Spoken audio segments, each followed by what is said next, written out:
Hi, I'm Bill Arnold. Thank you for listening to this podcast. There are many more podcasts available at myfaithradio.com. Your support makes this possible. Thank you.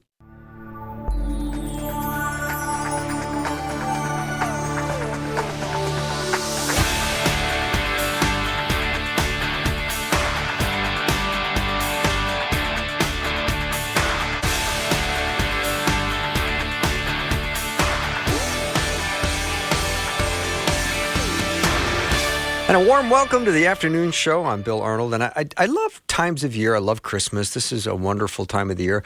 One of the great things I look forward to every year is talking to Ace Collins. Now, not only do I get to do it once, but I get to do it twice, and I don't know what special favor he offers, giving me two opportunities to speak with him because he has requests and demands this month like you wouldn't believe. He's written some amazing books about Christmas. One we're going to talk about today is called Stories Behind the Great Traditions of Christmas. Now, I don't know if you have decorations and things you pull out every year. I'm sure you do. I practically want to suggest that this be part of your Christmas decorations, that you pull it out and every year put it on a coffee table, because there's going to be someone that's going to pick up that book and learn something about the great traditions of Christmas, and I almost promise it'll lead to a spiritual conversation. So as much as I look forward to this time of the year and looking forward to talking to Ace, I always have a little bit of mixed feelings, like after today, we're not going to talk about the traditions of Christmas again till next year. And I never take it for granted that today we have an opportunity to do this, because we never know how things can change in life. And so we want to celebrate this time together. Ace has written over 100 books. You can learn more about him at acecollins.com. Ace, welcome back. It is a joy to be back with you. And isn't joy a part of the holiday season? So anytime that we can talk about traditions or songs of Christmas, we are opening the door for people finding a deeper understanding of what this holiday and its traditions are all about. And as well as that, finding a way for us to expand the joy that we already feel during this kind of magical season. Mm-hmm. So if you have a particular tradition about Christmas, you can certainly text it over to me, 877-933-2484, and no doubt Ace will have an explanation for it. But Ace, I'm going to ask you to start us off by talking about Advent. Advent has been taught so many different ways over the past, 1,500 years. But Advent means looking forward to. What are you looking forward to? Well, originally the way they taught it, and I love this original way, is they initially talked about looking forward to the actual birth of Jesus in the manger. And so they're looking at the Old Testament. They're looking at what the prophets foresaw a Messiah would be and what he would come to look like. The next thing they talked about was Jesus, his birth, his actual coming. And this is really interesting because they encouraged people back then to look at two things that I think get missed a lot in Advent today. One is, what has Jesus done for your life? How is your life different with the advent of Jesus, with the coming of Jesus? And two, how is the world different? We can, you can get into all kinds of theological arguments with people of different faiths around the globe. But what is obvious and what is true is no one individual in history, let's go beyond the Bible and just look at history, has changed the world and changed perceptions as much as Jesus Christ. So what did that birth mean to you and the world is the second way they taught it. And the third way they taught it is looking ahead, which to the second coming. And we spend a lot of time on that today, but I think we really also need to dwell about the change in us that Jesus made when he arrived. It's Martin Luther, when he tied a candle on a tree and told his son, when he created two things: one, the first light on a Christmas tree, and two, the first fire hazard at Christmas. But he told his son, this is the light that came into a dark world when Jesus was born. And certainly that is a focus of Advent. But let's also talk about the light that came into our own lives when Jesus was born in our hearts and our souls. Mm-hmm. And I think if you do that, I think Advent takes off and has a whole new meaning Many Protestants don't look at Advent much at all, and I think that is a real shame because I think the looking ahead should not just be reserved to looking ahead to opening presents underneath a tree. I think it should be also looking ahead and examining what Jesus has meant to history and what Jesus has meant to our personal lives. Hmm. So, Ace, if you hang a little mistletoe in your house, I would say most people would say you get under that and you get a little kiss on the cheek. There's Yeah, got to be I more to was. that. Yeah, I opened the other day. I was talking to church. I opened it with mistletoe, and you should have seen the shocked expressions on the congregation out there. I was talking about this wonderful, wonderful tradition that I really, really embraced fully when I was a teenage boy. But uh, but mistletoe has this incredible meaning that has been lost in history. When the first missionaries made it to Northern Europe, that had been probably the 700s, and we're dealing with the Celts and the Vikings and the Druids, all very powerful people, all very warlike people in many ways. They were family oriented, though, but they were warlike in many ways. And they found out that these groups would not battle each other underneath a tree that had mistletoe in it because they viewed the mistletoe as a really mysterious plant because they thought trees died every winter and then came back to life magically in the spring. The missionaries seized upon this. They pointed out that that mistletoe plant growing out of that dead piece of wood represented Christ being crucified on the cross.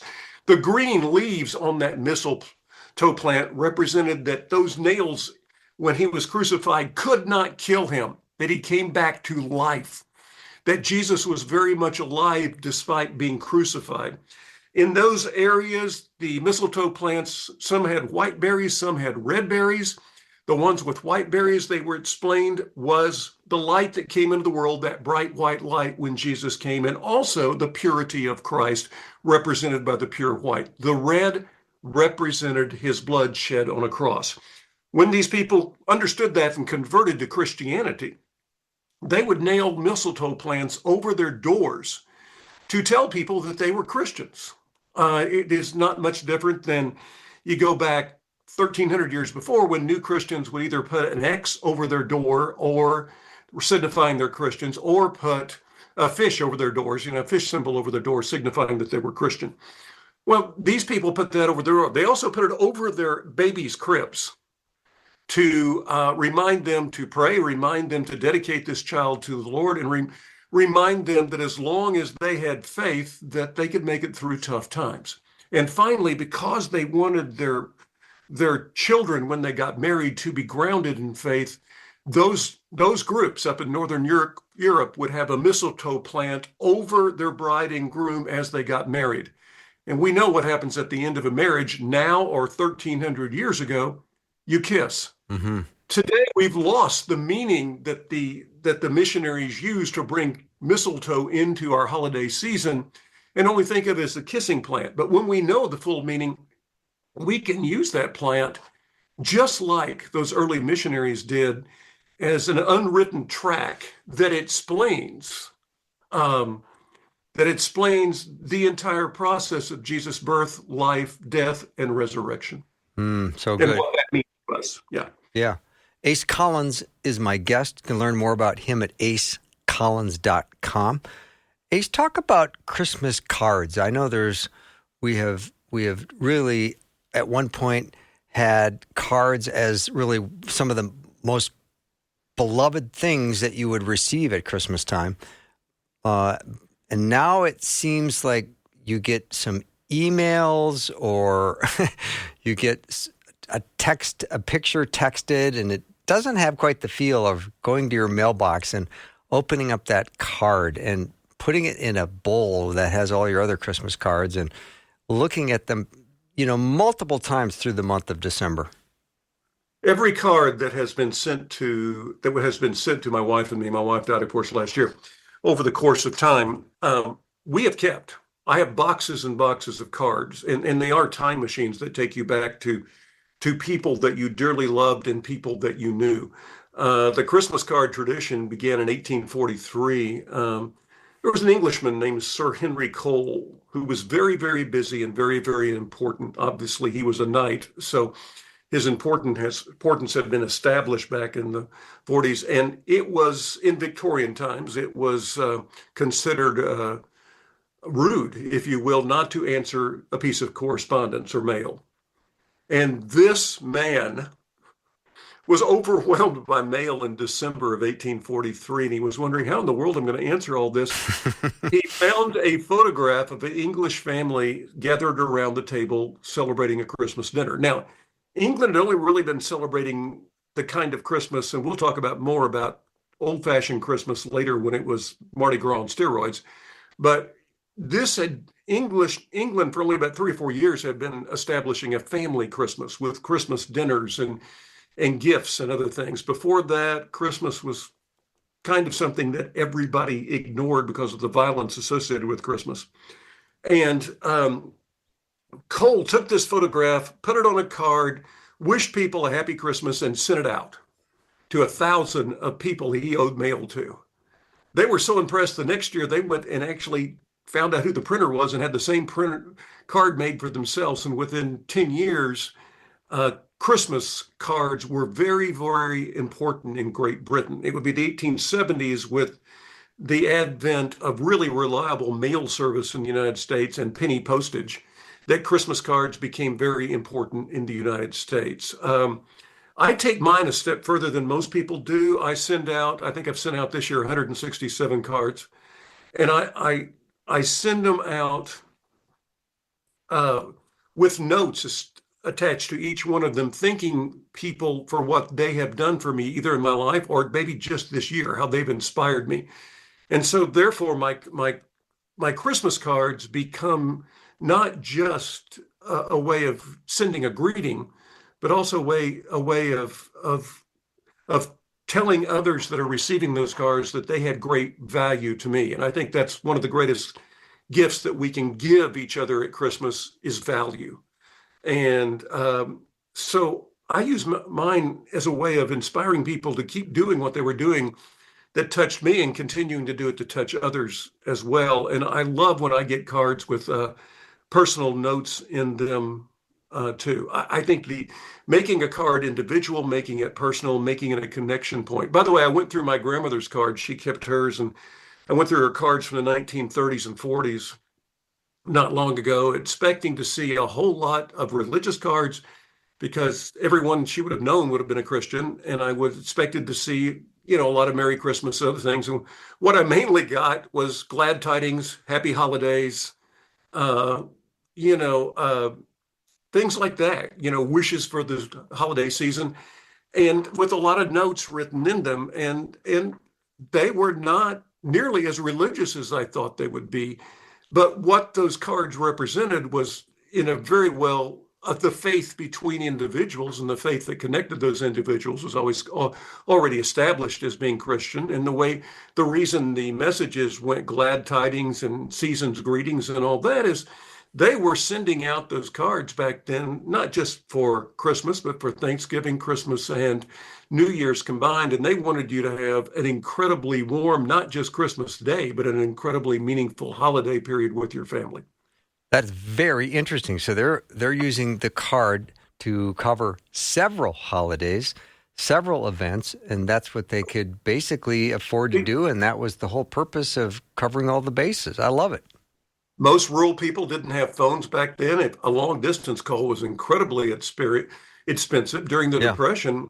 What you did was you actually wanted to wish them Happy New Year as well as Merry Christmas, and hoping, and you wrote on most of those cards, hoping that you had a wonderful Thanksgiving, that you had family around you.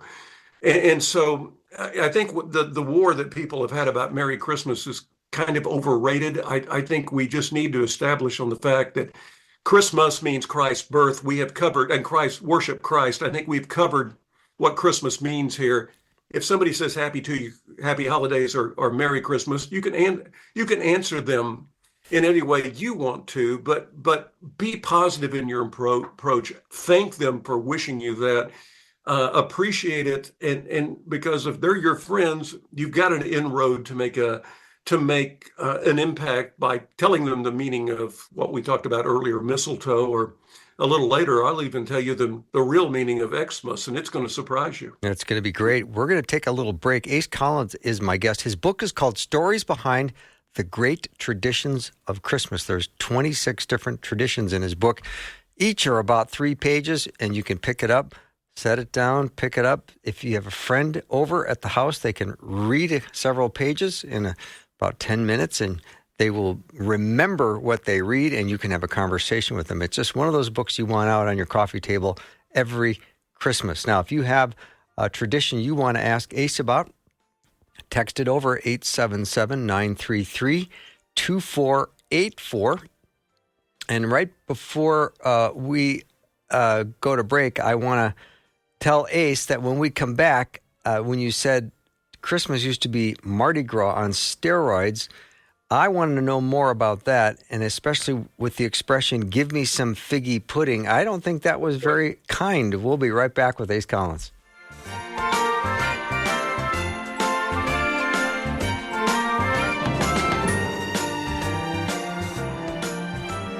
There's a lot we've been through together this year, but time is running out.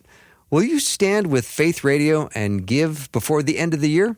When you give, more people are led to Christ. Your gift means more impact on the hearts of believers to encourage them to persevere.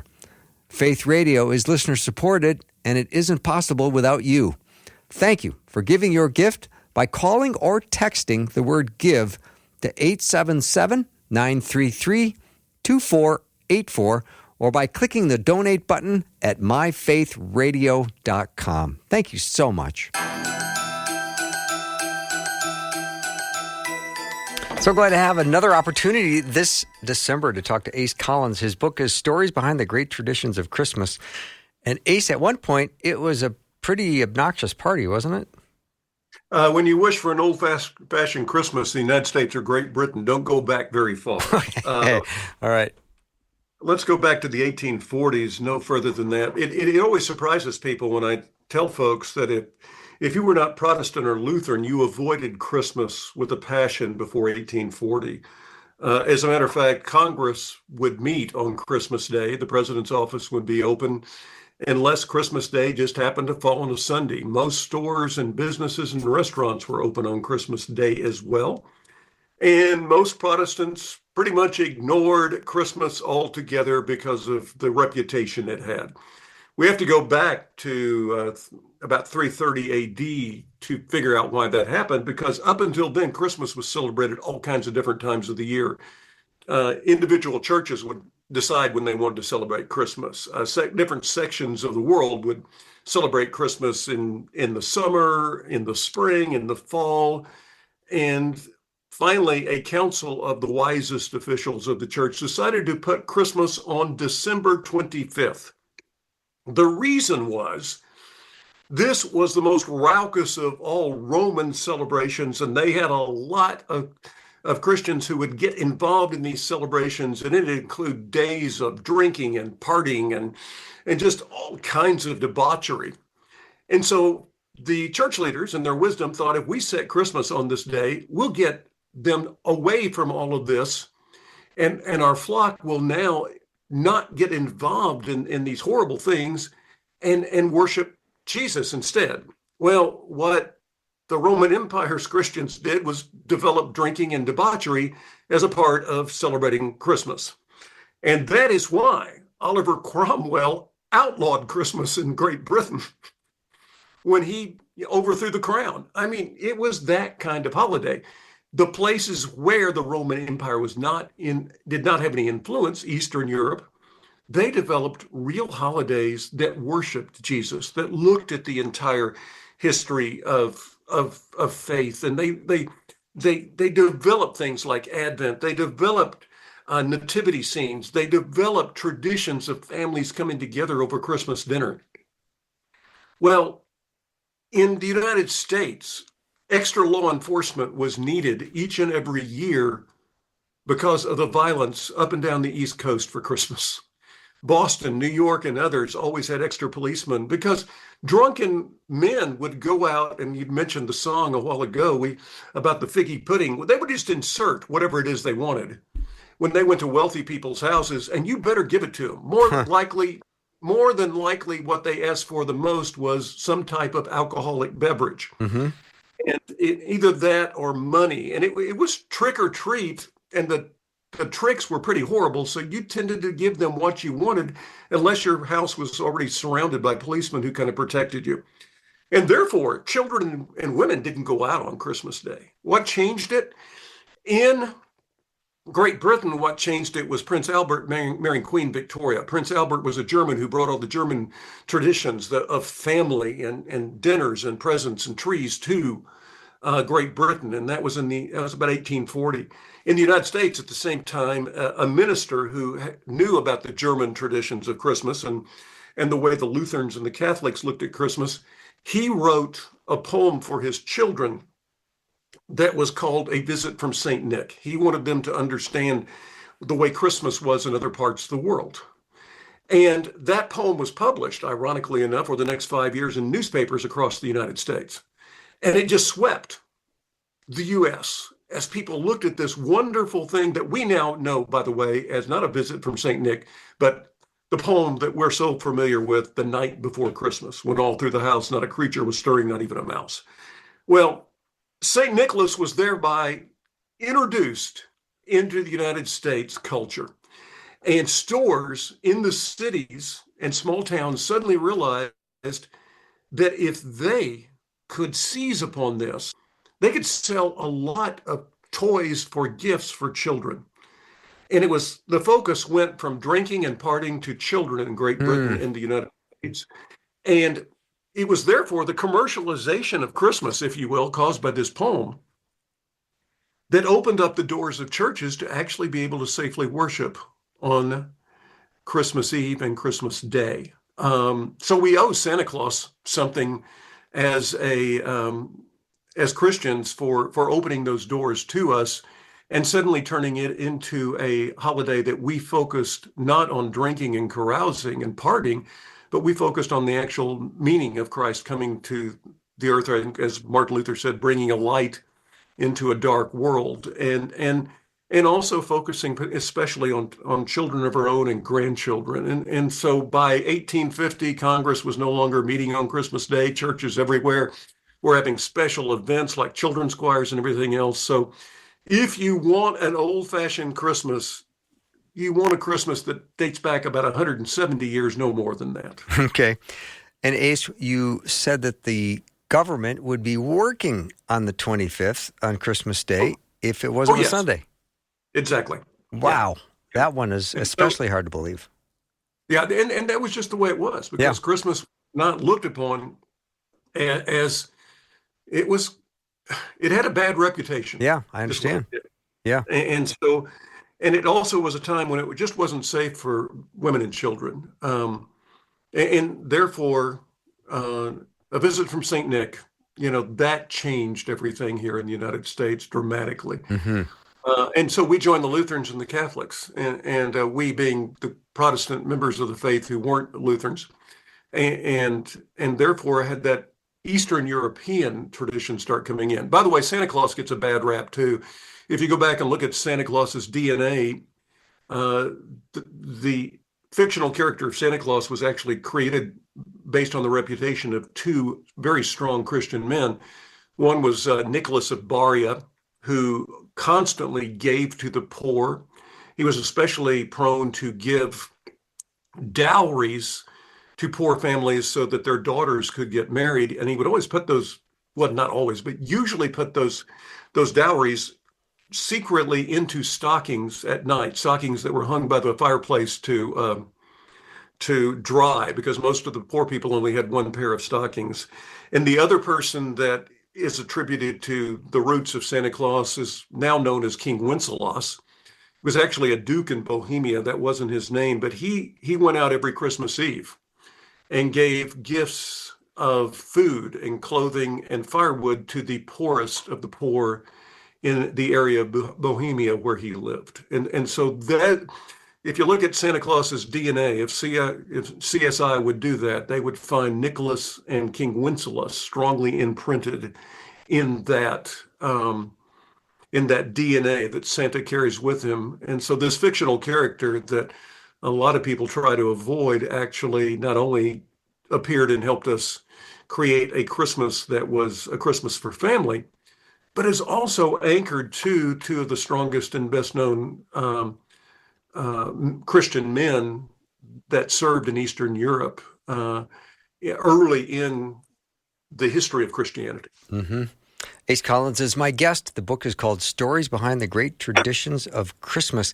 Ace, I'd love for you to talk about the colors of Christmas and in particular, the blue lights on your grandmother's Christmas tree. Ah, yes, the blue lights on my grandmother's Christmas tree. That's all she would ever have. We've talked enough that you know that now. I have blue lights in my flower bed this year to remember that. I have 11 trees in my house. One of them has blue lights. The the blue in Christmas represents love. And so, my wife had a when texting came about, my wife created something that a few other people have used too. I mean, Mr. Rogers did, I know, on his show. And she would text people 143 at the end of her text, and it meant I love you. And so the blue lights my grandmother put up at her house represented for everybody who came into that door her love for you. So I guess it was a lighted version of my wife's 143 that is so important to our family and our friends, and particularly all of our education majors she taught at the university level over the years. The red lights represent the blood of Christ that was shed on the cross. The yellow lights represent the eternal light of faith, if you will. I mean, this is a candle like Martin Luther put on that first tree that he lit, and that candle continues to burn. The green of the tree, by the way, and the green lights on the tree represent eternal life.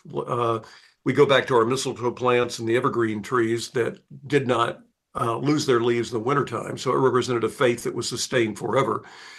Purple represents royalty, and is there any light I haven't covered yet? Any color? I don't know what orange means. That's one of our inventions later on in life, so I can't say what orange means. But that's basically the colors of Christmas and what they mean. So if you look up and you see a multicolored string of lights, you can actually look at each one and realize the impact it would have had in the pre-lighting days on ribbons and other things and what that meant to the early Christians in their worship services.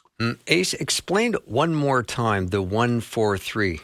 I don't know if I fully understood that. 143 represents, one represents I, one letter, four represents love, four letters. Three represents I love you. Gotcha. Okay, thank you. Letters. And my kids who are in my home group have added something to it, and they gave me a bracelet that said this before they left from college this year. I feed between 50 and 70 college kids at my house every Sunday night. And they gave me a 1436. And the six they told me represents always.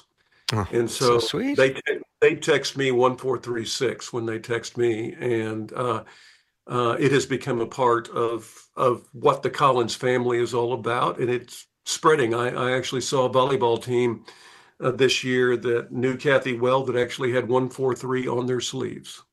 Oh, that is really lovely. That must have really touched you. It touches me every time I see it, Yeah. and it's something that has become. She did it also when her kids were playing sporting events and stuff. 143 gave her the opportunity when they were warming up and stuff. She would flash them 143 with her hands to make sure that they knew that they had her full support. And so there's a tradition in our town and with people who know Kathy that the last thing you tell somebody before they walk off is 143. Okay, that's beautiful. All right, Ace, I'm going to take a little break. Ace Collins is my guest. I'm so glad to have him back on a second time in December. I feel so privileged that he said yes to a second opportunity to discuss his book, Stories Behind the Great Traditions of Christmas. Now, we're going to come back and talk about some more, but if you've got a tradition you especially like and maybe would love to have some more background information on it, you can text the tradition over, and I'll ask Ace. The number to text is 877 933 2484. And again, the book is called Stories Behind the Great Traditions of Christmas.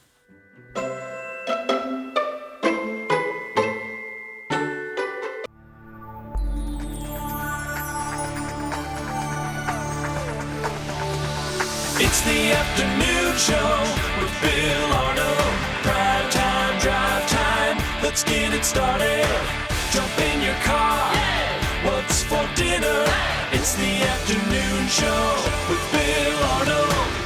Ace Collins is my guest. We're talking today about stories behind the great traditions of Christmas. If you've got one you'd like more information on, I bet Ace could give you a story. 877-933-2484. Again, 877-933-2484. Ace, when I see older movies and I see groups of people doing door-to-door Christmas caroling, I feel kind of nostalgic about that. I remember doing that as a kid, and that was pretty fun. The last carolers I had, by the way, were all trombones. A trombone group from Washita Wow. University came over here and played trombones for me the other night. The caroling goes back to post-Civil War in the United States, about the same time in England. Its history predates that because there used to be minstrels in bands in Europe that would travel from town to town, and at Christmas time they would sing Christmas music, and most of their concerts were outdoors. And that probably is what inspired people to get outdoors and outside the church and start singing Christmas songs in their communities. There is no one place that we can actually, pin it down to and saying, hey, these were the first carolers. The most famous carolers today are probably the Albert Burt carolers on the West Coast. Albert Burt wrote Caroling, Caroling, that wonderful song, along Great with song. Some Children See Him, and also the Star Carol, that Tennessee Ernie Ford had a tremendous version of that. And by the way, Albert wrote those carols and put them in Christmas cards. They weren't actually meant for publication over the years. And his gift in Christmas cards, this man who died very early in life with cancers, are still touching millions each and every year with their very spiritual messages. But the caroling probably peaked in the 1930s and 40s when these movies came out that you're talking about. You've seen carolers. I mean, you see them in, see a lot of carolers in The Lemon Drop Kid with Bob Hope and Marilyn Maxwell in the early 1950s. That was the movie that introduced Silver Bells, by the way, to us. And the caroling is an important part, nostalgia-wise, of the holidays. It's not done as much today. I think part of it is social media and the fact that we tend to communicate in ways that are different than just dropping by and talking to neighbors like we did up until about the 1970s or 80s. Mm-hmm. But I still see carolers. I still hear them. They still come out. And I love seeing these people with their joy. The best caroler I know, by the way, lives outside of Nashville, Tennessee. She just turned 80 this week, and she invites all of her grandkids and everyone else over, and they can't open presents on Christmas Eve until they've gone caroling with her. And what is her name? Well, it's Brenda Lee from Rockin' Around the Christmas Tree. Wow. She is someone. Can you imagine having Little Miss Dynamite, Brenda Lee, come to your house and carol for you one Christmas? I can't. That's amazing. All right, Ace. So if somebody sends me a card and it says Merry Xmas, I shouldn't be offended, right? I think you can use it if you really know what it means. I mean, for the first 1,000 years of the church, Christmas was written Xmas, and people go, why? Well, one, ink and paper were very expensive, and so any way they could cut down the amount of words that were being used and save money, they had to, because most churches were very poor. Also, most people didn't read or write. And when that people back in 100, 200, 300, clear up to the Middle Ages were asked to write their faith on a piece of paper, they would actually write X. And why X? Because X is the first letter of Christ's name in the Greek alphabet. Mm-hmm. And they knew that stood for Christ. They also knew, because they had grown up with mass meaning worship and was the worship service at most churches, that Xmas meant worship Christ. So if you showed Xmas to, say, Paul or Timothy, they would go, "Oh, worship Christ." They would know exactly what it meant. And so for all of those years before paper and pen became less expensive, most people actually wrote Christmas as Xmas. So if you know that, then you can actually go up to somebody and wish them a Merry Christmas and thank them for writing Christmas the old-fashioned way. In other words, because rather than taking Christ out of Christmas, whether people know it or not, writing an X and putting it before the word for worship actually is putting Christ back into Christmas. And people talk about the fish being over the door of early Christians, and I talked about earlier about you could identify Christians in Northern Europe and Scandinavia by a mistletoe plant over their door. Um, uh, a lot of Christians just put an X over their door to represent their faith, and that meant that a Christian lives here. In the early days of Christianity, if it was not uncommon if somebody was crucified. It was not crucified, but it was killed for their faith, stoned, whatever, beaten to death.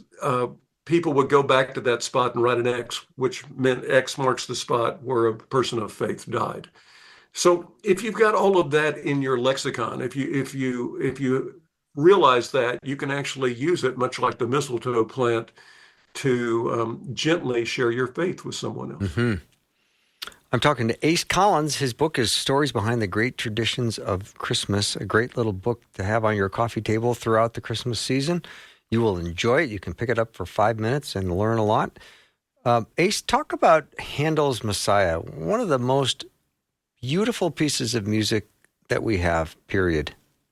Yeah, and if we'd been talking about Handel's Messiah 200 years ago, we'd have been talking about Easter, because that's when it was performed 200 years ago. It was at Easter, because it is the entire story of Jesus' life told through, by and large, Old Testament scripture.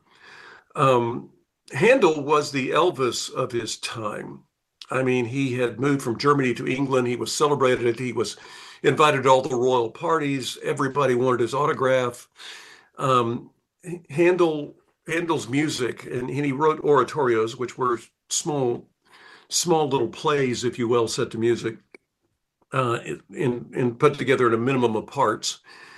But that music faded out of style, and Handel had not invested well, and suddenly he finds himself in his early 50s living on the wrong side of the tracks, if there had been tracks back then, and living in a world where he owed his debtors. His biggest fear was going to a debtor's prison. He was losing his eyesight due to cataracts. His health was bad. And a man named Jennings actually wrote him one day, and Jennings suggested he write an oratorio using some scripture from the Old Testament that Jennings had picked out. Well, for starters, nobody listened to Jennings. He was a crazy guy. He was wealthy, but he had all these eccentric ideas. But, what else did Handel have to do? He was dodging debt collectors.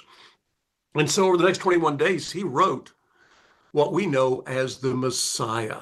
And had no hope of ever getting it published, had no hope of anyone ever listening to it, except a miracle happened.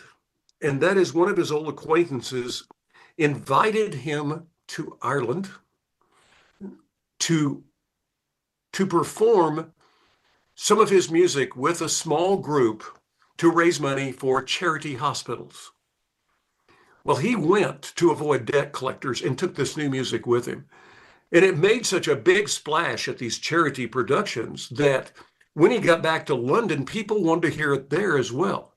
And on the third or fourth night that he was conducting it with not a huge ensemble, but a pretty good size ensemble, King James showed up and stood up when it came to the Messiah's chorus there, and that created the tradition of standing up at that point in the Messiah, the Hallelujah part, ever since. Well, suddenly Handel was somebody, and he spent the rest of his life being somebody because of this piece of music suggested by a man that no one else would have listened to anyway. And suddenly oratorios became hot again, and they were revived. They were used for 100 years later. They were picked up to use at charity events to raise money at Easter. People quickly figured out that they would give more money at Christmas than they would at Easter, so they were shifted to Christmas. And Handel's Messiah, which was written by a man who really was, when he wrote it, the least of these, a once famous man who had become almost a homeless guy, and wrote this. Handel's Messiah has raised more money for the least of these than any other piece of music in the world. I love stories like this. So interesting. All right, Ace, I'm going to take one more break and we'll come back with Ace Collins. His book is Stories Behind the Great Traditions of Christmas. We'll be right back.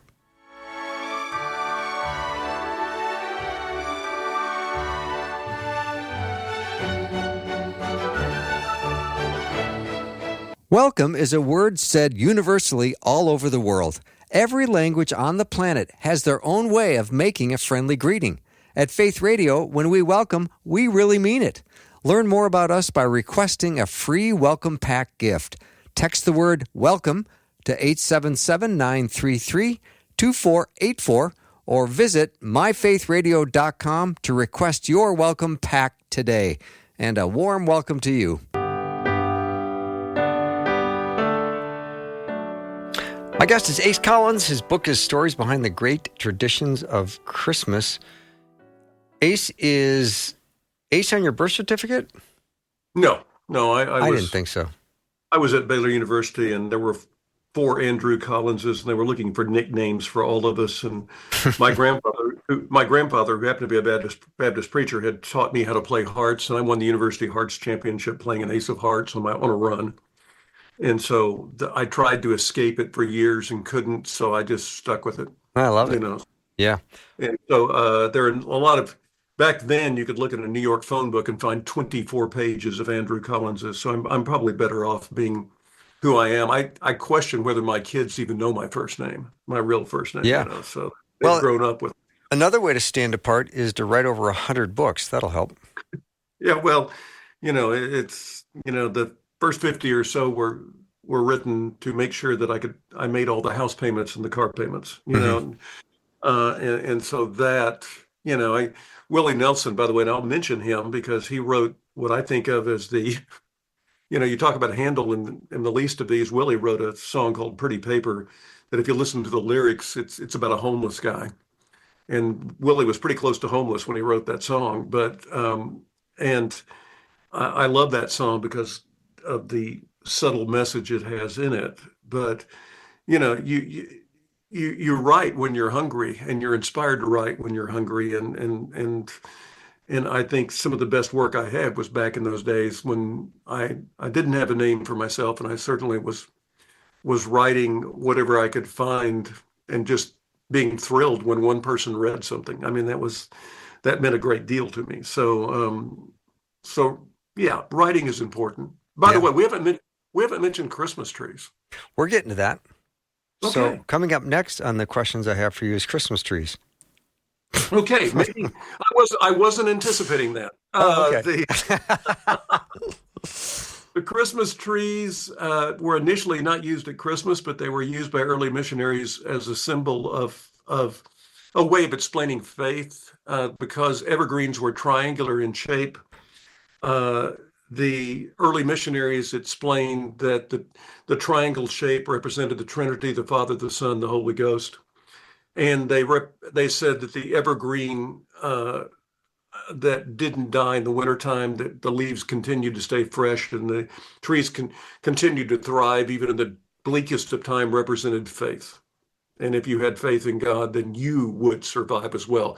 They were brought inside the church initially as a creation tree. They would do a lot of plays back in the 400s, 500s, 600s, and it was the creation tree when little kids would play Adam and Eve. And so that is where the tree was brought into the church. It was first brought into a home about 550, 600 years ago in Latvia. And that is the first Christmas tree that we ever have. The Latvians hung it upside down from their ceilings. And I've always had nightmares about that because I'm sitting there thinking, if you ever have bought a live tree with one of those tree holders and tried to get it straight, and you had your lovely spouse off to one side going, I think it's leaning to the right, hon. We got to fix that. Can you imagine being on a ladder trying to nail that thing to a ceiling and having your No. wife tell you that, oh, no, a little more to the left, the French turned it over about 50 years later. And so the Christmas tree has been a symbol of Christmas forever. I mean, it's been a symbol of used by various faiths over the years as well, clear back to the Egyptians. But Christmas trees opened the door for us once again to te- to tell about how the tree took on a Christian meaning. I was asked, by the way, by a caller about 3 or 4 years ago in Colorado Springs. Almost all of the traditions you talk about do have some pagan roots, and except for gifts, maybe, and angels, maybe most of them do. But by the same token, we all have pagan roots as well. And when we became Christians, those those our lives were transformed. And the early missionaries who used these various symbols of pagan cultures transformed them into important symbols of Christianity for these people they reached. And so, we talk about Christ being transforming.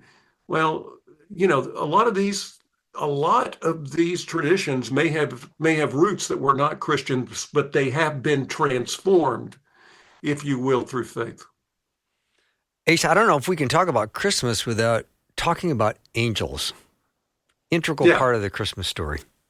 You could argue that the angels were the earliest symbols. By the way, when Charles Wesley wrote "Angels, we hark the heavenly angels sing," Yeah. he actually wrote "Hark the heavenly velkin ring," because in the Old English, velkin were for heavenly host, and he really got mad when they changed it and published it with angels, because he separated angels and velkin.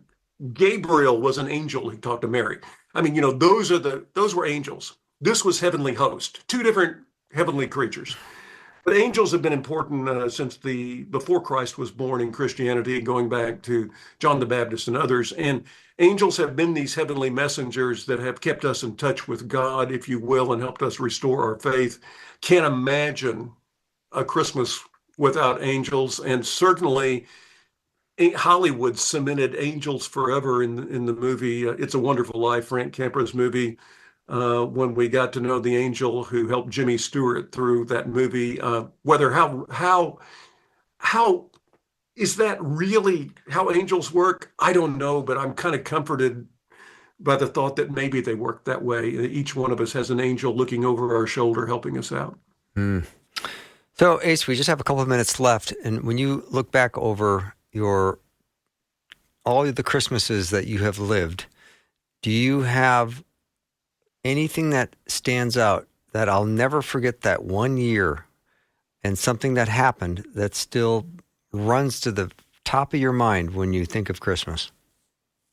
Yeah, I think about 6, 7 years ago, my wife had a high school kid walk into her office, and this kid came from a really terrible background. Her parents were both drug addicts, had never been married, and this kid was just touring with her high school class. And she, at the end of a 2-hour conversation, she had a picture made with my wife, and she hugged Kathy, and she said, "I've looked my whole life for my real mom, and I just found her." Oh. Kathy texted me the picture and said, "We got a daughter." And the first Christmas that Jasmine called me dad, I remember where I was and what I was doing, and realizing that we had an unexpected member of our family that didn't carry our DNA, but certainly carried our spirit and our life and our light too.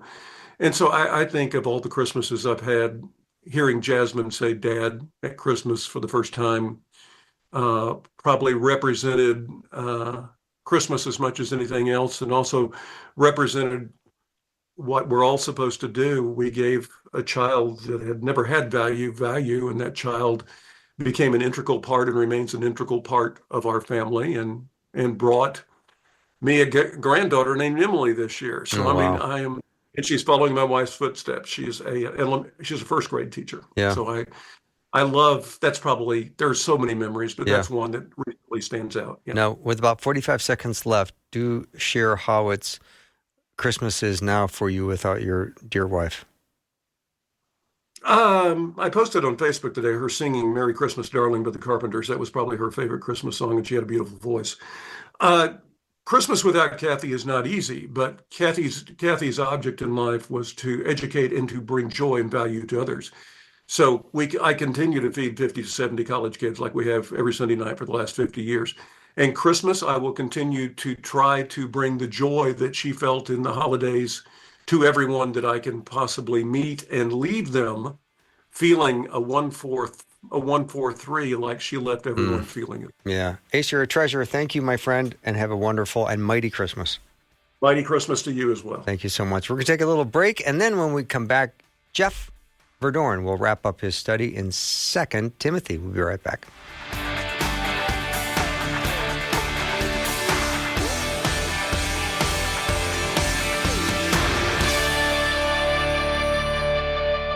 Thanks for listening. Programming like this is made available through your support. Information available at myfaithradio.com.